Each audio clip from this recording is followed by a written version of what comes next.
आमच्या उल्हास माझा न्यूज चॅनलला सबस्क्राईब करा, बेल आयकॉन दाबा आणि पहा उल्हास माझाच्या बातम्या सर्वात आधी आपल्या मोबाईल स्क्रीनवर. पाऊले चालती पंढरीची वाट, पाऊले चालती पंढरीची वाट, गांजोनी या भारी दुःख दारिद्र्याने, पडता रिकामे भक्तीचे ताट, पाऊले चालती पंढरीची वाट. आषाढी एकादशी हा वारकऱ्यांचा महोत्सव. पावसाचा पहिला थेंब पडला की सगळ्यात महाराष्ट्राला आषाढी वारीचे वेध लागतात. सारे वारकरी अभंग अथवा भजने गात विठ्ठलाचं नामस्मरण करत महाराष्ट्रातून व इतर प्रांतातूनही पंढरपूरला विठ्ठल रखुमाईचं दर्शन घेण्यासाठी उन्हा पावसाची पर्वा न करता शेकडो मैल पायी पायी चालत पंढरपुरात येतात. कोणताही भेदभाव न ठेवता सर्व धर्म समभाव या नात्याने या वारीमध्ये अनेक जाती धर्माचे लोक सहभागी होतात. तुकाराम, नामदेव व ज्ञानेश्वरांच्या पालख्या शेकडो मैल पायी प्रवास करून पंढरपूरला येतात आणि माऊली पांडुरंगाच्या चरणी लीन होतात. वारकऱ्यांचा हा मेळा पाहणं एक भाग्य आहे. लाखोंच्या संख्येने भाविक पंढरपुरात विठ्ठलाच्या दर्शनासाठी दरवर्षी आषाढी एकादशीला येत असतात. वर्षातून मुख्यतः 4 प्रकारच्या वाऱ्या आहेत: चैत्रवारी, माघवारी, कार्तिक वारी व आषाढ वारी. आषाढ वारी ही सर्वात मोठी वारी आहे. दरवर्षीप्रमाणे यावर्षी देखील ठाकरे गटाचे जिल्हा प्रमुख धनंजय बोंडारे यांच्या मार्गदर्शनाखाली आषाढी एकादशी निमित्त Ulhasnagar camp number 4 Maratha section आणि सेक्शन संतोष नगरीतून बिर्ला मंदिरपर्यंत भव्य पालखी काढण्यात आली. या पालखी सोहळ्यादरम्यान असंख्य विठ्ठल भक्त या दिंडीत सहभागी झाले होते. ज्या लोकांना विठ्ठलाचे दर्शन घेण्यासाठी पंढरपूरला जाणं शक्य होत नाही त्यांना एक दिवसाची वारी म्हणून ही पालखी काढण्यात येते. महाराष्ट्रातील लोकांना सुख समृद्धी मिळावी, महाराष्ट्रावर आलेलं सुलतानी संकट दूर व्हावे आणि पुन्हा छत्रपती शिवाजी राजांचे राज्य मनापासून आणि रामराज्य बळीराजाचे राज्य यावे, तसेच उद्धव ठाकरे हे पुन्हा मुख्यमंत्री व्हावेत अशी प्रार्थना ठाकरे गटाचे कल्याण जिल्हा प्रमुख धनंजय बोडारे यावेळी हजारो विठ्ठल भक्त पायी दिंडी यात्रेमध्ये सहभागी झाले होते. यावर्षी सुद्धा आम्ही शिवसेना उद्धव बाळासाहेब ठाकरे पक्षातर्फे या जे भाविक पंढरपूरला जाऊ शकत नाहीत त्या भाविकांसाठी एक दिवसाचा आनंद एकादशी.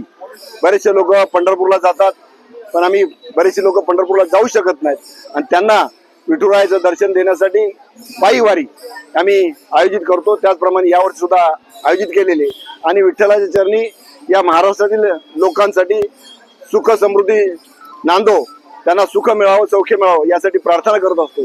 त्याचबरोबर या महाराष्ट्रातील जनतेवर असणारं आसमानी संकट हे येऊ नये, त्यांची संकट दूर व्हावीत आणि हे जे सुलतानी संकट जे महाराष्ट्रावर आहे ते सुद्धा जावं आणि पुन्हा एकदा छत्रपती शिवाजी महाराजांचं राज्य, रामराज्य खऱ्या अर्थाने आणि बळीराजाचं राज्य येवो यासाठी आम्ही प्रार्थना करणार आहोत. जे स्वप्न आम्ही शिवसैनिकांनी पाहिलेलं आहे उद्धव साहेबांना पुन्हा मुख्यमंत्री होण्यासाठी, शिवसेनेचं उद्धव बाळासाहेब ठाकरे यांचं राज्य तिथे येण्यासाठी आम्ही संपूर्ण उल्हासनगर वासी विठुरायाच्या चरणी प्रार्थना करणार आहोत. या खऱ्या अर्थाने महाराष्ट्रामध्ये सुबत्ता आणि शांतता नांदायचं असेल, पुन्हा महाराष्ट्राचं पुनर्स्थापना चांगल्या प्रकारे व्हायची असेल तर विठुराय आम्हाला प्रसन्न हो, उद्धव साहेबांना पुन्हा मुख्यमंत्री व्हावं.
आमच्या उल्हास माझा न्यूज चॅनलला सबस्क्राईब करा, बेल आयकॉन दाबा आणि पहा उल्हास माझाच्या बातम्या सर्वात आधी आपल्या मोबाईल स्क्रीनवर. आमच्या उल्हास माझा न्यूज चॅनलला सबस्क्राईब करा, बेल आयकॉन दाबा आणि पहा उल्हास माझाच्या बातम्या सर्वात आधी आपल्या मोबाईल स्क्रीनवर.